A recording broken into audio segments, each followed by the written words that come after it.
Many Canadians have close ties to Israel and Gaza and have been filled with fear and anxiety for the past 15 months, including the family of hostage Romi Gonen. Her cousin, who lives in Toronto, is cautiously optimistic that this ceasefire deal will bring her home.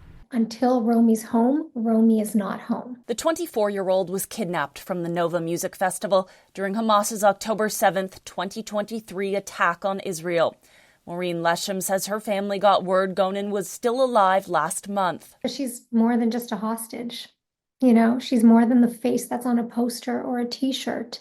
She is a daughter, she's a sister, she's a cousin, she's a friend, she's a medic. Sabrina Nasser, meantime, who lives in Hamilton, is feeling a sense of relief. Her family lives in Gaza. Like them and many others, they've already started to plan their plans of going back to their homes that they've been displaced from for 15 months ago. But Nasser points out many will return to rubble. It's 15 months too late. And like I said, the ceasefire does not signal the end of the hardships, and we must work now to support in the rebuilding of Gaza.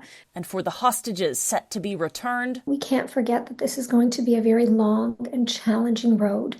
They've endured the most unimaginable trauma, and their healing is going to demand a lot of support. The ceasefire deal, set to begin Sunday, also includes the release of hundreds of Palestinian prisoners from Israel and more humanitarian supports into Gaza. Moving from a controlled trickle, to a more robust influx of aid going in. Canadian relief organization Human Concern International has been in Gaza, providing aid like food and medical supplies.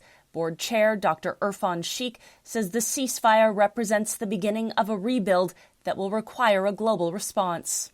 That as Canadians, we want to see a robust effort from the government of Canada to support the work that we are doing as humanitarian organizations and to really step up to the plate.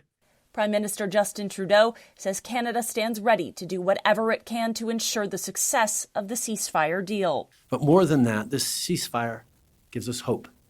Hope that we can now focus our attention on a true, lasting political solution to this conflict, a two-state solution with Israelis and Palestinians living side by side in safety, security, and dignity.